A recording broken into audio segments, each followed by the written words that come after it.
बाबा रामदेव ना बस इनका काम है यही, डेढ़ हाथ के तो हैं खुद, डेढ़ ही आंख है उनके पास, ऐसे ऐसे करते रहेंगे बस, और उनका कोई काम नहीं है, केवल नौटंकी बात। देखिए इस वक्त कुछ ही नौटंकी बात चल रहे हैं।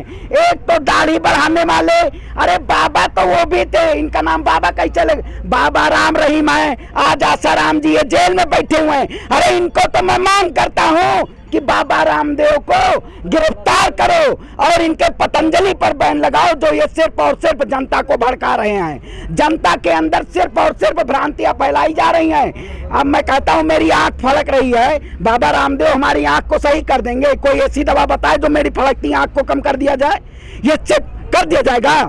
कोई नहीं। योग के इसने नाम पे उद्योग इतना बड़ा कर दिया है, 20,000 करोड़ की कंपनी कर दिया है। क्या योग सिखाता है ये सिर्फ और सिर्फ अपना उद्योग और व्यापार बढ़ा रहा है। योग का इसका कोई काम नहीं है। योग के जरिए ये काला बाजारी, आप समझिए हमारा दूध 20 रुपए लीटर बिकता है और 200 ml का इसका गौमूत्र 200 रुपए का बिकता है।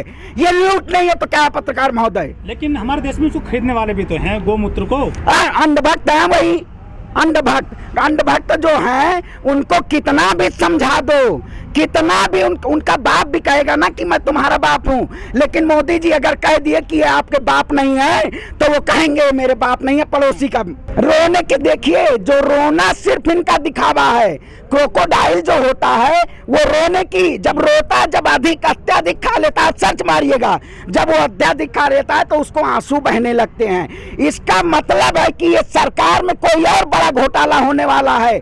जैसे पिछले कोरोना महामारी में इन्होंने आत्मनिर्भर के नाम पे, मैन्युफैक्चरिंग के नाम पे, एग्रीकल्चर के नाम पे बहुत बड़ी बड़ी घोषणाएं की, लेकिन उस घोषणा का कोई तथ्य नहीं रहा। जमीनी स्तर पर उसका आपने कोई देखा पत्रकार महोदय? आप तो विगत कितने बार 10 साल 7 साल से आप पत्रकारिता कर रहे हैं, आपने देखा आज मौजूदा स्थिति, जो 7 साल के कार्यकाल में भारतीय जनता पार्टी का जो क्रूर शासन है, उस क्रूर शासन में इसने जनता के हित में क्या काम किया? सिर्फ और सिर्फ धर्म के नाम पे तोड़ने का काम किया है और जनता को गुमराह करने का काम किया। लेकिन अब जनता गुमराह नहीं होने वाली पत्रकार में।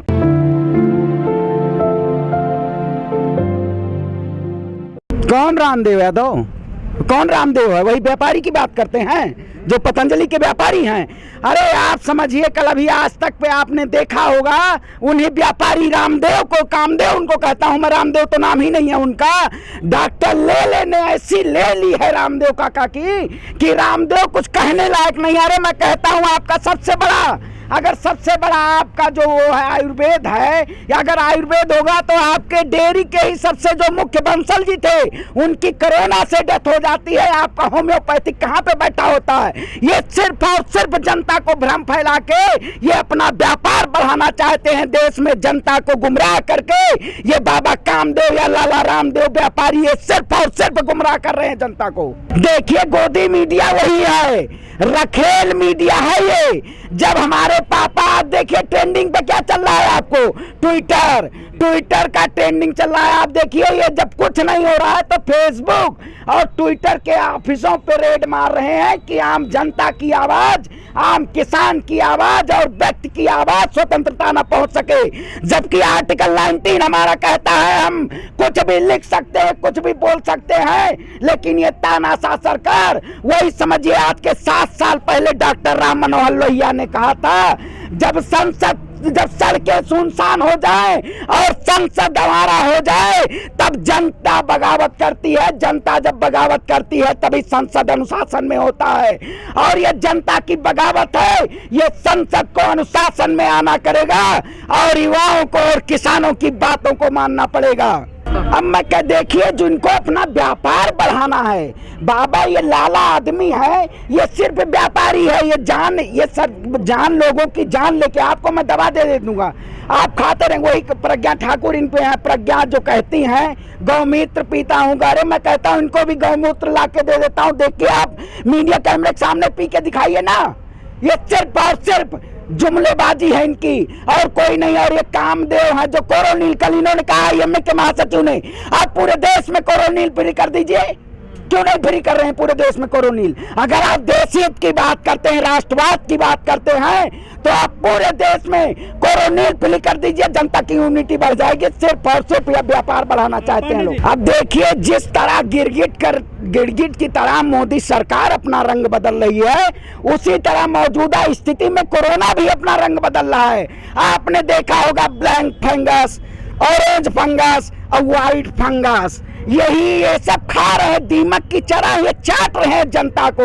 और जो दीमक की तरह चाटता है उसको समझिए जनता ही उसी आवाज में उस सरकार को दिखाने का काम करती है। और आज ये देश की कल आपने हिसार में देखा होगा, हिसार में कैसे किसानों की एक जीत हुई है, और आप समझिए इसी जीत से, लेकिन हम लोग को लड़ाई और आगे तक लगनी है।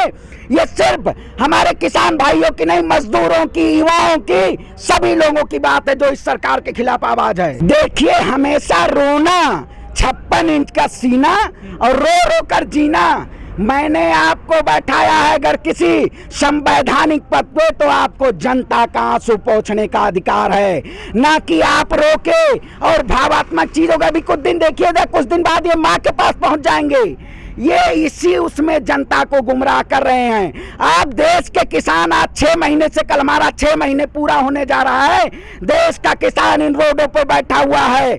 आज समझिए जो कहते थे हम ऑनलाइन खरीद कर रहे हैं, ई नैम पोर्टल जो है उस पर आज तक न गेहूं की, न दाल की, न चावल की, न सरसों की, किसी की उस पर MSP नहीं। आखिर क्यों नहीं है? आप अपनी मनमानी खरीद करते हैं और किसानों को बिना उसके कोई मूल्यांकन नहीं होता, उसके दामों को और आप खरीद के और बेच देते हैं। आज वही देखिए सरसों का दाम 190 रुपए लीटर है। जो यही बाबा लाला रामदेव व्यापारी यही अपनी कंपनी का सरसों का तेल 200 रुपए लीटर बेच रहा है, और यही कहता था पेट्रोल देश में 30 रुपए होगा। अरे ये सिर्फ और सिर्फ अपना व्यापार बढ़ाना चाहता है, इसको तो जेल भेजना चाहिए देशद्रोह के मुकदमा में। देखिए जाकी रही, हम भी हैं, जाकी रही भावना जैसी, प्रभु मूरत देखी तिन तैसी। आज भावना जो है, जो कहते थे मैं यहाँ आया नहीं हूँ, मुझे माँ गंगा ने बुलाया है, आज जिंदा लाशें, मैं जिंदा कौम हूँ, आवाज उठाता हूँ। आज जो मुर्दा लाशें हैं वो गंगा में तैर के इस संसद, इस जो सिस्टम है इसका, इसको नंगा कर दिया है इसने। ये सिर्फ और सिर्फ इसकी कमजोरी है सरकार की। ये जो सरकार में बैठे लोग हैं, आप अभी देखे होंगे एक ब्लैक फंगस नाम की प्रक्रिया है, वो यहाँ बैठी हुई है गृह मंत्रालय में। आज तक अभी देखा इतनी बड़ी महामारी चल रही है, उनका कोई भाषण आया आपको मिला पत्रकार महोदय? 28 तारीख के बाद जब से बंगाल का चुनाव खत्म हुआ है, उसके बाद आज तक एक भी भाषण नहीं आया है। अब जैसे उत्तर प्रदेश का चुनाव आ जाएगा, तुरंत तुष्टीकरण की राजनीति चालू हो जाएगी। ये कुछ ऐसे लोग बैठे हुए हैं इसमें, ये सिर्फ और सिर्फ देश को तोड़ना चाहते हैं, ये देश को वही गुलाम करना चाहते हैं जो 1928 में और 1920 में जो इंग्लैंड और जो अंग्रेज हमारे ऊपर शासन कर रहे थे, आज ये हमारे ऊपर शासन करके और हमारे दबाना चाहते हैं और कुचलना चाहते हैं। लेकिन हमारी आवाज बुलंद है पत्रकार महोदय, हमारी आवाज बुलंद है, और इस सरकार को झुकाने का काम ये देश का किसान नौजवान करेगा। शक्ति देखिए, जो इसी को सड़क को सड़क बनाता है और खेत में हल चला के अन्न उपजाता है, उस किसान को इसने बहुत, सरकार ने, अगर सरकार किसान से पंगा ना लिया होता तो शायद वो शासन कर सकती थी। लेकिन ये किसान इस सरकार को दिखा दिया है कि जो हम अन्न उपजा के आपको अन्न खिलाते हैं, आपकी अपनी वोट से, हम किसान और युवा अपनी वोट से इस सरकार में जो 26 मई और 2014 को प्रधानमंत्री नरेंद्र मोदी प्रधानमंत्री बने थे, ये देश के किसानों के वोट से बने थे। और इनको 2022 में भी उत्तर प्रदेश में वैक्सीन का डोज देगा, वोट के नोट से, वोट के नोट से इनको डोज दिया जाएगा। ये कैसे अपनी माया में पड़े हैं? वही आप कहते हैं जो तानाशाही होती है, तानाशाही गोपनीयता में काम करती है, लेकिन जो एक सच्चा लोकतंत्र है वो खड़ा होके और आवाज उठा के सच्चा लोकतंत्र आवाज करता है, तो ये जनता है और जनता के द्वारा लोकतंत्र है, ना कि सरकार के द्वारा जनता है। मन की बात से कुछ नहीं हासिल। आप देखिए अभी हमारा संयुक्त किसान मोर्चा के द्वारा किसान की बात चालू हो गई है, किसान का एपिसोड बिहार अभी कल आया हुआ है।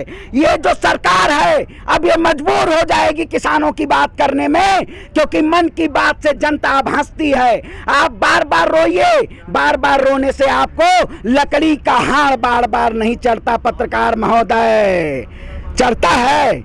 नहीं चढ़ता है। तो उसी तरह ये रो रो के अब जनता आपको बैठाई है रोने के लिए नहीं। अगर मैं रो रहा हूं तो आप हमारे आंसू पोंछिए। और ये जो सरकार में बैठे लोग हैं, भाजपा और सांसद के लोग, आखिर रोडों पे आके जनसेवा कीजिए, क्यों नहीं करते हैं? ये जनसेवा नहीं करते हैं, ये सिर्फ और सिर्फ अपने स्वार्थ की राजनीति कर रहे हैं। और स्वार्थ की राजनीति इस देश में नहीं चलेगी। आपको जनता से आके मिलना पड़ेगा।